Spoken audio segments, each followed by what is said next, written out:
The kind of silence that feels heavy, like the air itself is holding its breath. Then his voice cut through. "You're a disappointment." Daniel spat the words like they tasted bad in his mouth. His wine glass clinked gently as he set it down on the table, too pleased with himself. "I got Dad's business. You got nothing." His smirk widened. "But hey, someone has to be the family failure, right?" There was a pause. No one said a word. Not my mother, who nervously stirred her coffee. Not my uncle, who looked away. And not me. I just looked at him. Not angry. Not humiliated. Just quiet. It wasn't that his words didn't sting. They did. But after all these years, I had learned how to bleed silently. Then, like clockwork, the lawyer stood up. Mr. Clark. Balding, serious, always 10 minutes early to every appointment. He held a brown folder, thick with sealed papers. "There's something you all should know," he said calmly, his tone slicing through the tension. "Your father left specific instructions that this letter be handed to Emily, in front of everyone." My eyes didn't move, but my heart did. It slammed hard in my chest. Daniel scoffed. "What is this? Some sympathy letter? Sorry you ended up useless? Go on, hand it to her." Clark ignored him and turned to me, his hands steady. "Your father wanted you to read this now." My fingers trembled slightly as I took the envelope. It felt heavier than paper should. Everyone stared. The chandelier above sparkled, reflecting off their frozen faces. I opened it, and for a moment, I couldn't breathe. "Emily, if you're reading this, I'm gone. But you need to know the truth about the business, and about what I always saw in you. I didn't leave you nothing. I left you everything that mattered. You'll find the documents in Clark's briefcase. The company, every share, every asset is yours. I only let Daniel believe otherwise to see his true colors. He failed. You didn't. I hope this gives you the life I always wished I had the courage to give you when I was alive. Love, Dad." I looked up. The silence didn't feel heavy anymore. It felt like a dam about to break. Daniel's mouth opened slightly. His face paled. "No. No, he wouldn't. This is a joke." Clark pulled out another document. "Your father transferred all assets to Emily 6 months before his death. It was legal, final, and irreversible. A pin could have dropped." Daniel's hands were shaking now. This can't. He told me I'd take over. He promised." I didn't move. Didn't gloat. I just stared at him.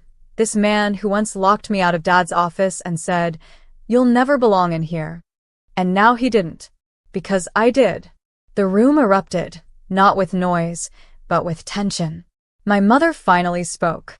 "Emily, darling, maybe we can talk about this privately?" I turned to her slowly. "Talk? After years of you saying I wasn't business-minded enough? Of calling me emotional every time I had an idea worth hearing?"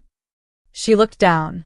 Daniel sat down, hard, as if the air had gone out of his lungs. But I didn't feel triumphant. I felt calm. I felt like I had finally arrived where I was always meant to be, not by revenge, not by shouting louder than the rest, but by standing still while they tripped over their own arrogance. This wasn't the end. This was just part one. I didn't stay long after the letter was read. The house, once echoing with shallow laughter and wine-soaked praise, felt like a cracked mask. Fake. Fragile. I slipped out while they were still digesting the shock. My heels echoed down the front steps, slow and steady, and the cool air outside hit like freedom. No one followed. Not even Mom. It wasn't the silence that hurt. It was the fact that no one stopped me. Not a single wait. Not even a weak "let's talk."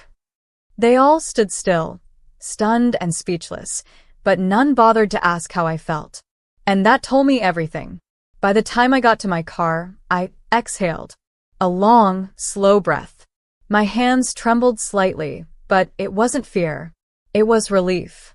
I sat in the driver's seat for a while, the letter still in my lap. My father's handwriting, his familiar, precise strokes, felt more alive than his voice ever had toward the end. He'd grown quiet after the stroke. Guilt-ridden, maybe. Or scared. But now I understood it wasn't indifference. It was preparation. He had been planning this.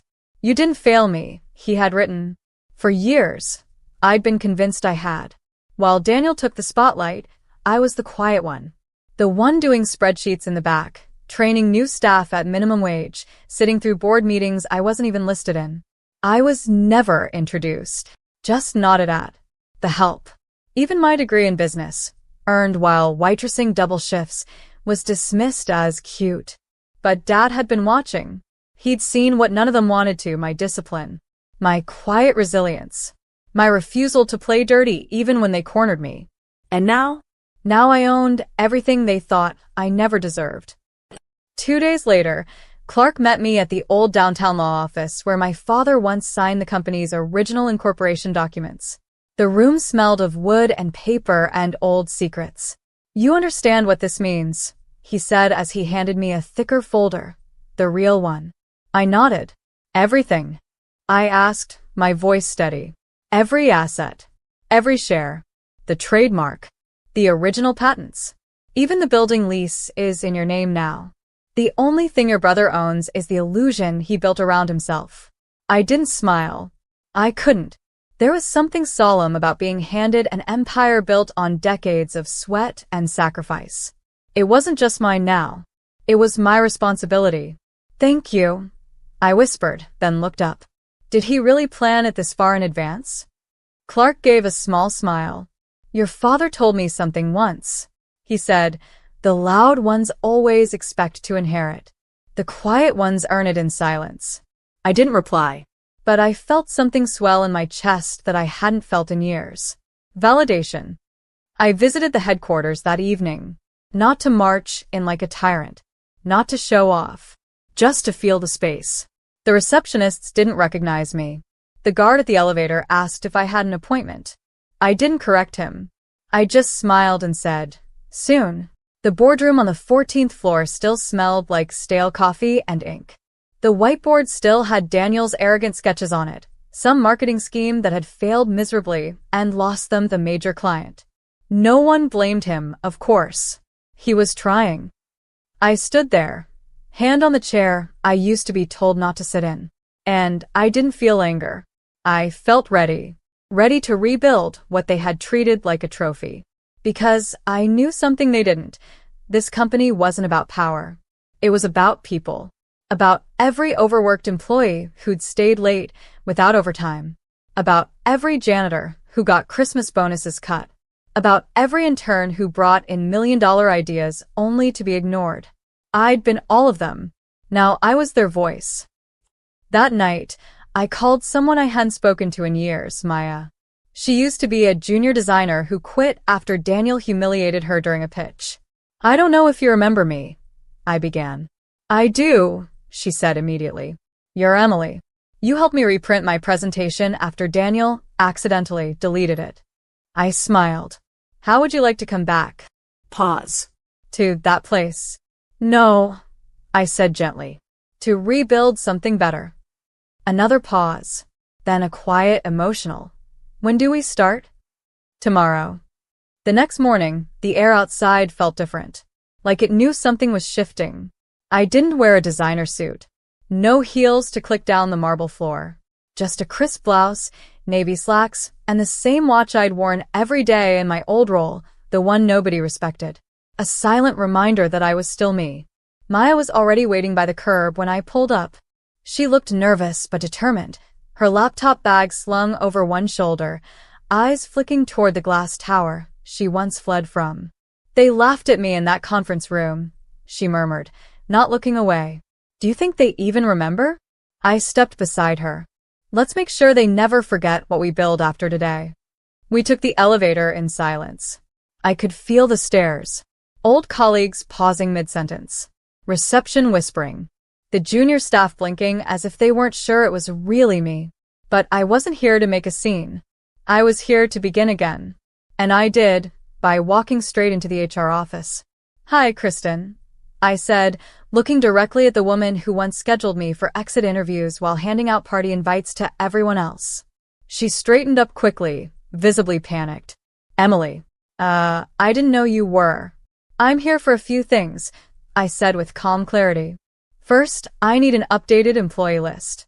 Second, I want to reinstate the talent we lost in the last 18 months. You'll find their names in my email shortly. Third, starting today, I'll be occupying the executive office at the top. Her jaw dropped. The Daniels? No, I replied gently. Mine. Daniel didn't show up until noon. He strolled into the building like he owned it, still wearing that smug arrogance like a badge, still giving nods like approval stamps. But then he stepped out of the elevator and froze. I was standing in the executive lounge, already mid-conversation with two department heads. His eyes locked on mine. I didn't flinch. Emily, he said cautiously. What is this? I gestured calmly to the plaque beside the door. It now read, Emily Caldwell, CEO. I'm here to fix what you broke, I said quietly. His laugh was hollow, defensive. You think you can run this place? You've never handled a quarter report on your own. Actually, I interrupted, I wrote yours for 3 years. You just slapped your name on them. He went pale. Dad would never. Dad did, I said, stepping forward. He saw you for what you were. You think leadership is being loud in meetings and throwing parties for clients. But real leadership means listening, taking responsibility, knowing when to shut up and let smarter people speak. He looked stunned. Not humiliated, just confused. Like someone finally told him the truth after a lifetime of lies. But I'm your brother, he said weakly. We're family. That word stung more than I expected. Family. The same family that clapped when he announced he'd inherited the business. The same family that watched me scrub coffee spills at the office kitchen and said nothing. Still, I stayed kind. And that's why I won't fire you, I said. But you'll be demoted. You'll work under supervision. No more late-night spending sprees on the company card. No more cutting corners. You'll earn your keep like everyone else. He looked like he might cry. But that wasn't my burden anymore. The next few weeks were a blur. We brought Maya back. Then I reached out to Jamal, the marketing assistant who once pitched a $1 million idea that got stolen and renamed under Daniel's name. He came back too. And others followed, not for the money but because they believed in something again. We rewrote every policy from scratch. Fair pay. No favoritism. Transparency reports. Weekly team huddles where everyone got a voice, from interns to janitors. I remembered their names. I remembered what it felt like when no one remembered mine. That became my compass. One Friday evening, after a long week of meetings and restructuring, I walked out onto the top floor balcony. The city's skyline shimmered. I sipped tea. Quiet. Calm. Behind me, Maya spoke. You know, they keep talking about you downstairs. They say you're different. I smiled without turning around. I hope they mean it. They do, she said.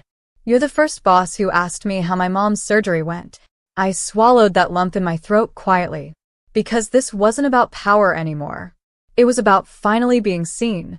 Not because I forced it, but because I earned it. It was a Saturday morning when the phone call came. Emily, Mr. Clark said, his voice low, your mother asked to see you. I froze. It had been weeks since the will reading, and not once had she called. Not a message. Not a single apology. She said she wants to explain, Clark added. Said she owes you that much. I didn't respond immediately.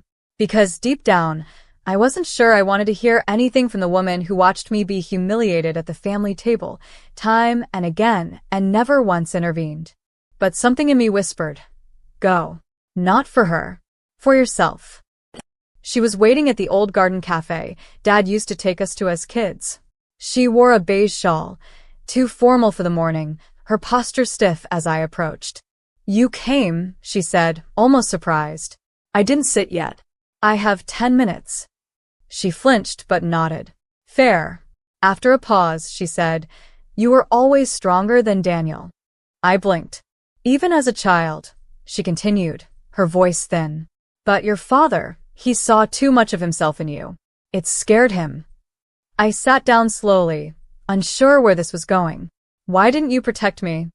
Asked plain and raw. You watched me work 3 jobs through college. You let Daniel call me names in front of family. Why? She looked away. Because I thought if I didn't pick a side, I wouldn't lose both of you. I didn't answer. Because that was the answer. Cowardice disguised as neutrality. She reached into her purse and slid something across the table. A photo. Old. Worn. It was me as a child, sitting in Dad's study with building blocks stacked like towers, papers laid out beside me. I was copying him. He never said it out loud, she said. But he knew you had something he didn't. Vision with heart. He just didn't know how to support it without dimming Daniel's light. Tears welled up unexpectedly. Not for what she said, but for how long I'd waited to hear it. I'm sorry, she whispered. Not for what your father did, but for not stopping it. For watching you disappear inside this family and pretending it wasn't happening. I wiped my face quietly. No drama. No rage. Just closure.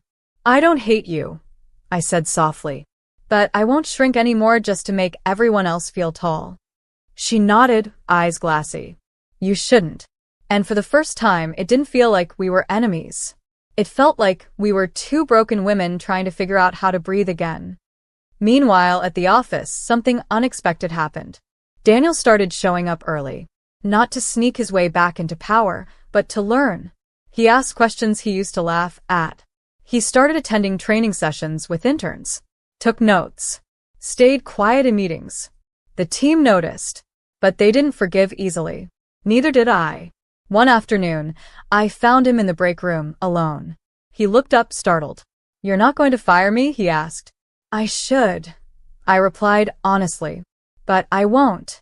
He swallowed. Why? I stared at him. Because you don't get to walk away from the damage you caused. You have to fix it, brick by brick. He nodded, shame in his eyes. People here don't trust me, he said. They shouldn't, I replied. Not yet. He didn't argue. As the company slowly healed, so did I. Not because success fixed everything, but because I finally stopped trying to earn their approval. One night, I stayed late, the office empty, city lights flickering outside. I pulled out the letter again. My father's words. You didn't fail me. And I cried. Not loud. Not dramatic. Just quiet tears that came from finally letting go of the girl who once wondered if she was worth anything. I was no longer that girl. I was the woman who had rebuilt from nothing. Not through revenge, but through rise. Through remembering every ignored idea, every smirked insult, every door closed in her face, and building a hallway instead. And then came the ceremony. The company's 10-year anniversary. The same venue where I once stood by the wall, holding trays of champagne, ignored like a shadow. Now, I walked in through the front doors, greeted by applause. The team stood. Not out of fear, out of respect. And when I took the stage, I didn't talk about revenue or expansion plans. I talked about quiet voices, about the underestimated, about how the strongest people aren't always the loudest. Sometimes they're the ones who just refuse to disappear. I ended with this. Never confuse silence with weakness. Some of us were just waiting for the right moment to speak. And when I stepped down, I felt light. Not because I won, but because I didn't lose myself trying to. The call came on a rainy Thursday morning. It was Daniel. I'm standing outside Dad's old office, he said, his voice soft. The one he never let you inside. I didn't say anything. I never asked, he added. But would you come? The silence stretched between us. I thought about the countless days I sat on the other side of that door, holding color-coded reports he never read, watching as Daniel got praised for ideas I whispered during car rides. And yet, I said, I'll be there in 10. The office hadn't changed. Same dark wood panels. Same old lamp with the chipped base. Same bookshelf, filled with books Daniel had never read and I was never allowed to touch. Daniel stood by the window, holding a small wooden box. Clark gave this to me yesterday, he said. Said it was found in Dad's private drawer. Labeled for both of us. He opened it slowly. Inside was a photo of the two of us, maybe 12 and 16. Me in my glasses. Daniel in his school blazer. We were sitting side by side on the porch, both holding lemonade, both laughing. No business talk. No rivalry. Just siblings. There was a folded note underneath. Daniel handed it to me. I unfolded it. If you two are reading this, I hope you found your way back to each other. I was a flawed father. I tried to mold you both into what I thought you should be, instead of listening to who you already were. Forgive me for the roles I cast you in. Emily, forgive me for the doors I never opened.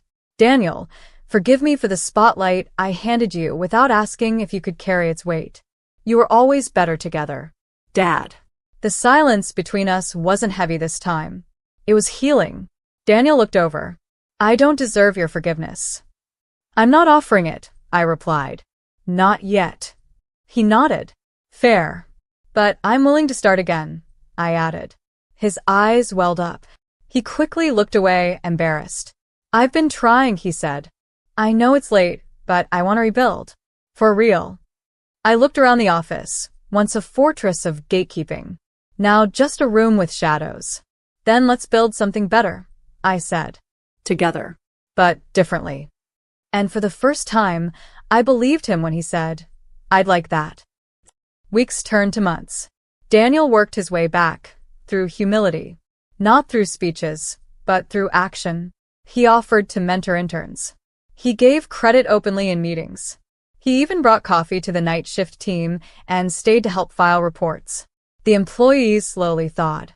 One even said, if Daniel had been this guy 10 years ago, I might have stayed. Daniel didn't argue. He just nodded. That was growth. And home? That changed too. Mom started visiting again, not as a manipulative voice from the past, but as someone trying to learn how to love without control. She apologized again, not out of guilt this time, but understanding. I let her in. Slowly. Carefully. Because healing doesn't mean pretending it never happened. It means choosing to stop letting it define every moment. On the 1-year anniversary of my appointment as CEO, I didn't throw a party. Instead, I hosted a town hall for staff, interns, assistants, and janitors. We called it Voices That Matter. Everyone spoke. Everyone was heard. And when it ended, an old employee came up to me, a woman who once left because no one cared what she thought. Tears in her eyes, she said, I used to dread walking into this building. Now, it feels like mine too. That was the moment I knew. This was never about revenge. It was about return. About choosing to walk back into the spaces where you were once invisible and becoming undeniable. Not through cruelty, but through clarity, through kindness, through unshakable self-worth. That night, I stood by the floor-to-ceiling window in the CEO's office. The city pulsed beneath me. The world kept moving. And I whispered the words I never thought I'd say out loud. I'm proud of me,